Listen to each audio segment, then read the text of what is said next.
Welcome to the Global Investor Podcast, a show that focuses on helping foreign investors enter the lucrative U.S. real estate market. Host Charles Carillo combines decades of real estate investing experience with a professional background in international banking to interview experts in all areas of U.S. real estate investing. Now, here's your host, Charles Carillo. Welcome to another episode of the Global Investors Podcast. I'm your host, Charles Carillo. Today we have Brandon Silveira. Brandon is a fourth-generation farmer and real estate investor. He has bought and sold millions in real estate and currently manages over $100 million in assets. Brandon's specialty is in farm management, land acquisition, and a variety of farm and land financing strategies. So thank you so much for being on the show, Brandon. Thank you. I appreciate it. So you have a very interesting asset class to us, to our listeners, and I wanted to kind of break down how you got into it and your background, both personally and professionally, prior to being involved in real estate investing. Sure. We are, like you said, fourth generation farmers. So kind of born into it, I suppose. Went to college and got an agricultural degree and came back and started working with my dad, doing some custom farming things for other farmers, and started buying land and selling land and just getting to know the intricate details of farmland and different farms and whatnot. So that's kind of how, it got started. I got really interested in the investment of agricultural and farmland because it's very unique and it's a great investment. It's very rewarding as far as what you're growing and feeding the world. It's makes you feel good kind of investment as well. So I really dug into it and really enjoy it. Awesome. So you obviously fourth generations into this, and what was your first real estate investment, and what was it, and how did it turn out? Well, see, my very first real estate investment was actually a rental house. That I bought.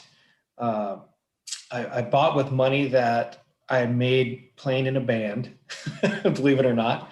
And then I sold the rental house 6 months later. The market was going crazy. This is like 2006-07, right? And then I did a young farmer and rancher loan, which is available through the USDA, which allows a lower down payment on a ranch. And I bought a small ranch with the proceeds from that. And just kind of started from no money to a little bit of, I can't remember what I made off that house, maybe $20,000, right? And the USDA loan allowed me to buy that piece of property and just start growing from there. It was pretty cool. Nice. Awesome. So give us a little background on your current business, Farm Funder, and what do you guys do? Yeah, so Farm Funder is basically crowdfunding farmland. So we're just doing fractional ownership in farms because historically farming is very capital intensive. It's expensive to buy a farm. It's expensive to develop a farm. And long hold periods, especially if you plant a permanent orchard, you may not have a cash yield for 5 or 6 years sometimes. So there's this barrier of entry, I think, where a lot of large institutional investors had started to come into farmland, but if you wanted to get in at a lower amount, under $5 million or under even $1 million, was just, the opportunities weren't as available. And I really saw a lot of deals that were available that weren't getting picked up. So you'd see a 500-acre ranch sell, but you wouldn't see an 80-acre ranch sell. I knew people were interested. I knew people wanted to buy farmland. And, when I told people I was a farmer, other investors and other people would say, hey, this is amazing. I wish I could farm. And it really just kind of morphed into, these farmers need capital. These investors want to invest in farmland. And I just thought that it would be best for the farmer and the family farm and a cool way to get people into this asset class for a lower amount. So, nice. Farm Funder, you can invest in one of our farms for as little as $10,000 and up. We have a lot of investors that invest more than that, but We also do a farm finder program where if you're a larger investor and you want to own a farm on your own, and you're specific to a commodity, or you want a more personalized farm that's yours, we'll go out and we'll find the farm for you, we'll buy it for you, we'll run it, we'll manage it for you, and give you all the proceeds from that farm. But it's your farm, so if you decide you wanted to sell it tomorrow, you could sell it tomorrow. So interesting. That's an interesting Yeah. program. So I want to kind of go through why farmland is such a solid investment for real estate investors that probably have never heard of it and they're interested in diversifying, though. And a couple facts I found from your website: farm returns have averaged more than 12% since the Great Depression, and the U.S. loses 500,000 acres of farmland every year. So that shows that the product out there is diminishing and showing that it looks like it has very solid returns. Yeah, returns have been good, over the long run. One thing I think that investors need to know is that, there are these small cycles where, farm returns go down, but then they peak up, so they'll go down and then they peak up. And it takes, anyone who wants to get in farming for a year or a couple of years or something like that, I would just say, don't do it. That's not going to work. You really got to hold on. We prefer 10 years or longer. You want to ride out these short cycles of commodities. But I think that, farming has historically been a great, inflation hedge. You're producing a product. It's a hard asset, right? And the hard assets, as you've seen with the excessive amount of money that's going around, have been peaking. It's been kind of crazy. And then, when the dollar gets weak and you see that inflation, the commodity that you produce, those prices tend to go quite a bit higher with inflation. So I think that's, one of the reasons why farmland has been such a good investment over time. But it's historically a safe investment if you don't over leverage yourself. Leverage in a farming operation. So if you do apartments or anything like that, a 70 or 80% leverage may be something that's common. We wouldn't recommend anything ever over 60. And for our investors, if we leverage something, we want to be in that 40 to 50% mark. 40 is really a good mark. That way we don't have to ask for capital calls if we have a bad crop year. So that's kind of where we're at. So I kind of see what the whole process looks like. So what types of farms are you guys looking to acquire? And are there specific ones in specific areas of the country? Yeah, so we want to focus on a little bit higher of a cash yield. So if we're not developing a farm, which would be buying open land and developing it to a pistachio or an almond orchard or some sort of nut crop orchard, we want to buy an existing orchard that has a decent cash yield. And then, we were trying to realize that appreciation of the land as well. We haven't been focusing on row crops because, the corn and soybean market, which is finally turning around now, but had been somewhat stagnant. So the cash yields have been sort of low, and we want to keep them up. I don't like putting things on the platform that's a 2% or a 3% cash yield. We want to try and get it up to, 6 or 8% cash yield, and then have that appreciation of the orchard that we're going to realize, and try and get those investments up to a 10 plus return, ideally. So that's kind of what we focus on. So mostly we're in California. We focus mostly in California. We're looking on some other deals right now out of state. But there are also permanent crops, permanent plantings that are out of state. But we really like permanent plantings because they just seem to be strong. You can take advantage of the market when the demand goes up. If the demand goes up for, say, an almonds around the world, you can't plant them and have a crop in 30 days. You got to wait 4 or 5 years. So, there's a huge benefit to capitalizing on owning and producing nut crops when that demand goes up. So that's what we're trying to do in the long run. Interesting. How do you guys usually find your farms? It just depends. Some are pre-funded. We're looking for anything that's off market. Some stuff is coming to us. Sometimes we're searching out looking for land in good water districts, land that maybe we know the farmer wants to sell through word of mouth. Some stuff we do find through brokers. Mm-hmm. It's there's such a demand right now for farmland that it's not. If you see something listed, it may be overpriced. Mm-hmm. It probably is overpriced. So it's a real game of trying to negotiate that price down or finding something that's not listed. But mostly it's through a network of connection of different brokers and word of mouth and knowing other farmers. Interesting. So how's the value created when purchasing a farm? Are you changing crops? Are you upgrading irrigation and other things on the farm? It could be all of the above. So, we like to find young trees that are on the cusp of producing. So you usually can get those at a little bit better of a discount because they're not fully in production yet. So you're not getting that higher cash yield. And, we put capital into the farm for, 2 years, 3 years before we get to a full production. When we get to full production, we've created that value in that farm. And yeah, like you said, there's permanent orchards that are flood irrigated that we can put on drip systems and save on water costs, things of that sort.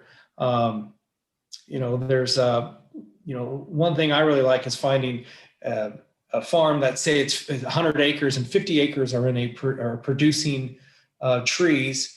And the other 50 acres is open ground. We can develop that and add value by planting an orchard and bringing it to production.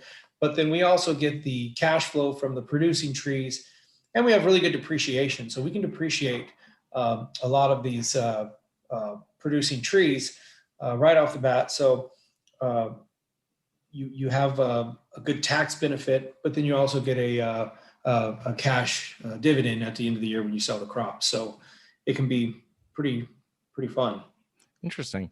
So what's a normal time frame on a normal farm investment from acquisition to the start of distributions? And as you said, I don't imagine the majority of it comes one time throughout the year, but how does that usually work?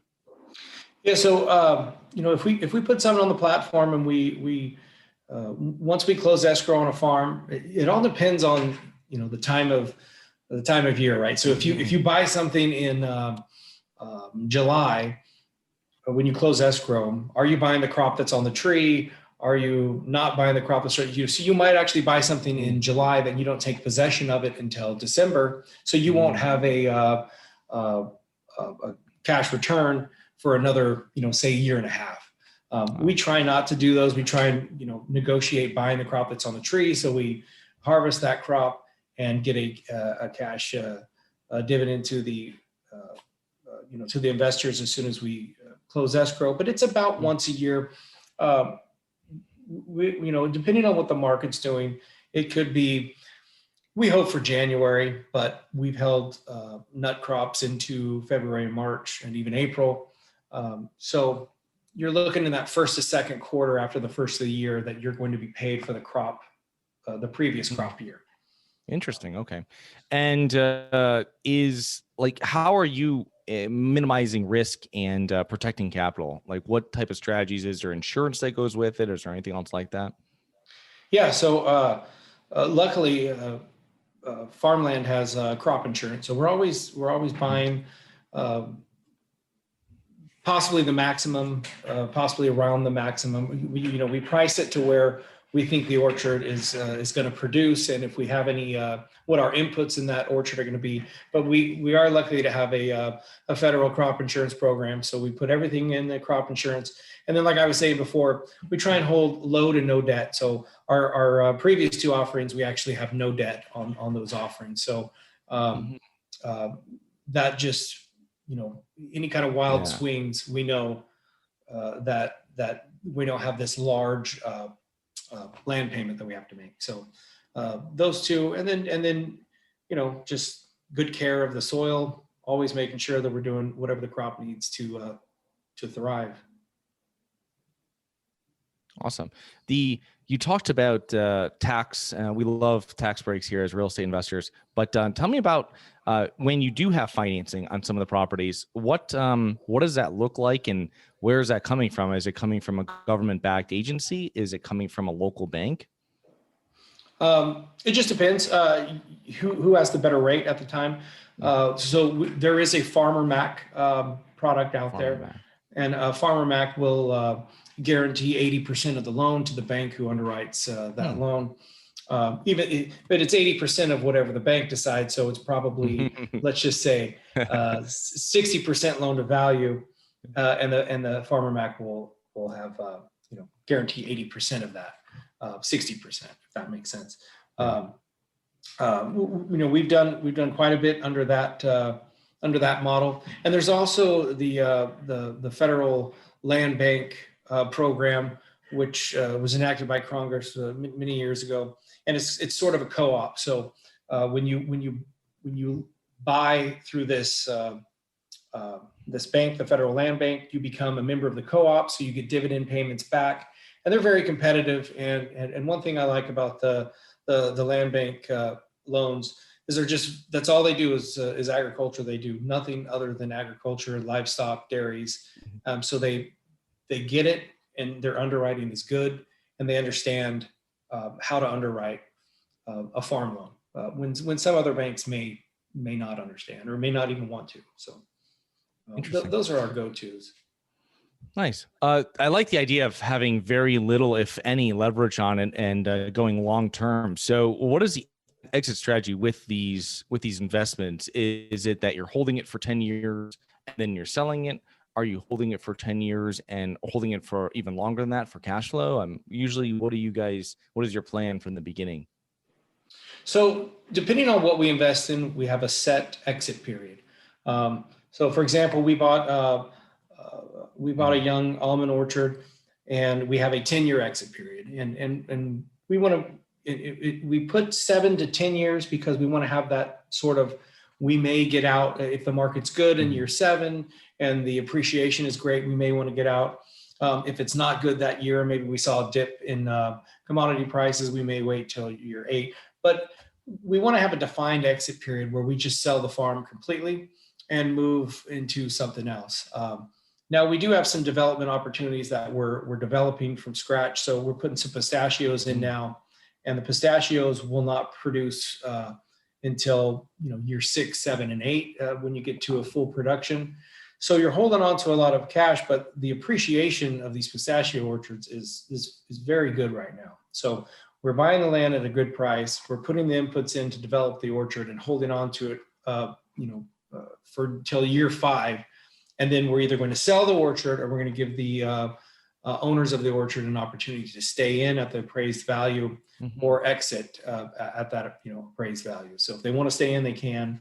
If they want to exit, they can get out and realize all that appreciation. So we try and structure it so there's options. If it's a really, really good investment, and we think pistachios are going to stay strong after they're producing, then we would say, hey, we think you should stay in. This is going to be a great cash yield. But if they don't want to, we give them the option, and we'll let other investors buy that share of that orchard at the appraised value if they like. Interesting. Yeah, that's great. I usually see that where some groups will allow some of their shares to be sold, but I always tell people, hey, you've already been in for the risky part. Now, as the longer you own this, the less risky it's going to be. Right. So it's something that maybe you think twice. It's a possibility, but maybe you think twice before you actually do that. But interesting. So what are common mistakes that you see that maybe other farm real estate investors make? I think right now, water is key. So if I see any mistakes right now, it's planting in areas that does not have sufficient water, or getting too small of a ranch where the depth of water, if you have to drill a well or something like that, is very deep, and it's very, it can really mess up an investment. So, I mean, if I see any of these mistakes, it's usually around water, or it's usually overpriced. I mean, I see when you have sort of a frenzy, which it's actually been a little bit better in the last year, but we're really starting to see it kind of pick up right now. But in the past, you've seen people just pay astronomical amounts for land, which now may not be okay, but they didn't get to see that appreciation 5 or 6 years ago, because what they paid for the land is what it's worth today. And I see a lot of those happening. So I think you have to buy right and make sure that you have enough water for the long run. When you're, say you plant those pistachios and it goes 6 to 8 years, what kind of maintenance is happening in the first, other than watering, obviously, but in the first few years on that? And is there a large team that's required on site for that?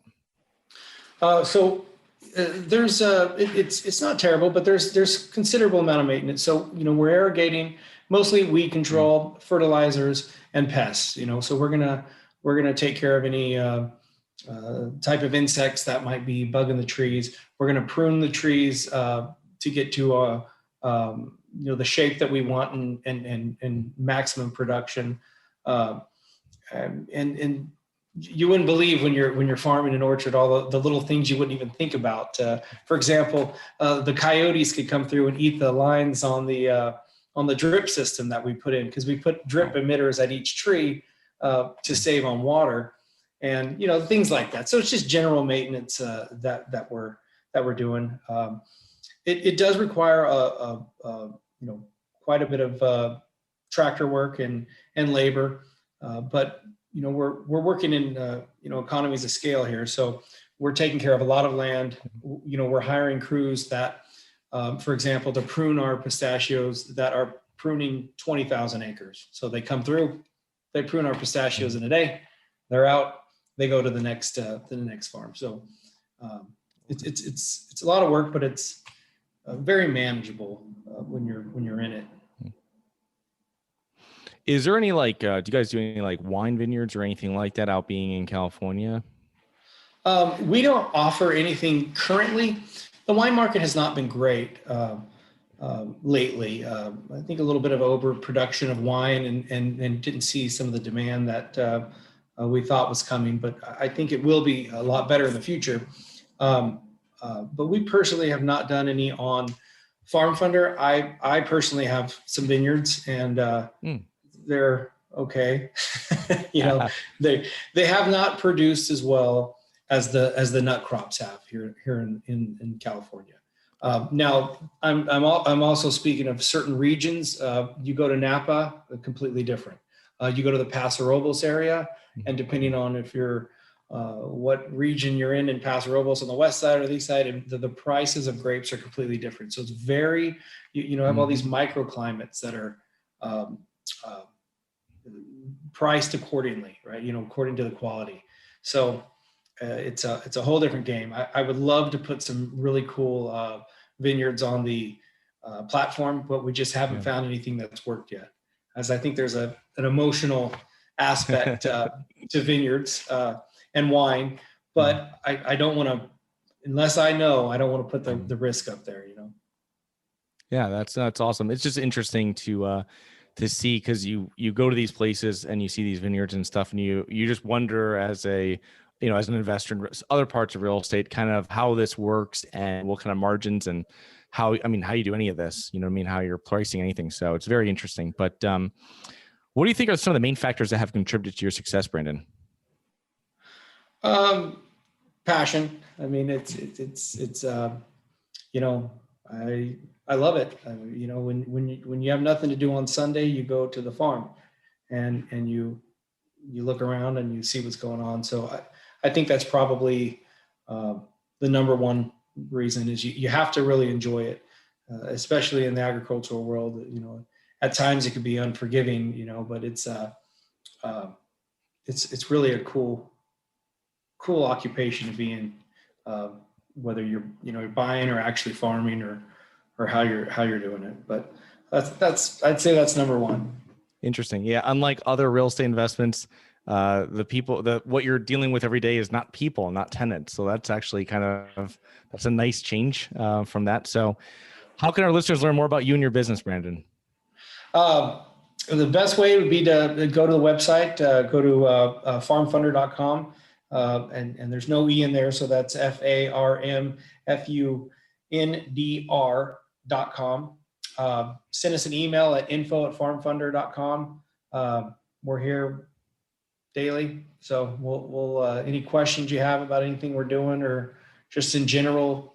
Also when we have investors, we encourage them to come out and take a look at the ranch. Mm-hmm. We've had people come by and take a look at not just their ranch, but hop in and do a tour of just all the different commodities that are growing around here. So we want to make sure we can accommodate, anybody in that way. If they want to come out and take a look, because it is pretty cool. Yeah, it sounds awesome. So thank you so much for being on today. I'll put all those links into our show notes, and looking forward to connecting you here in the future and hopefully out on one of the ranches. Thank you. I appreciate it. Hi guys, it's Charles from the Global Investors Podcast. I hope you enjoyed the show. If you're interested in getting involved with real estate, but you don't know where to begin, set up a free 30-minute strategy call with me at schedulecharles.com. That's schedulecharles.com. Thank you. Thank you for listening to the Global Investor Podcast. If you like the show, be sure to subscribe on iTunes or Google Play to get new weekly episodes. For more resources and to receive our newsletter, please visit globalinvestorpodcast.com. And don't forget to join us next week for another episode. Nothing in this episode should be considered specific, personal, or professional advice. Any investment opportunities mentioned on this podcast are limited to accredited investors. Any investments will only be made with proper disclosure, subscription documentation, and are subject to all applicable laws. Please consult an appropriate tax, legal, real estate, financial, or business professional for individualized advice. Opinions of guests are their own. Information is not guaranteed. All investment strategies have the potential for profit or loss. The host is operating on behalf of Syndication Superstars, LLC exclusively.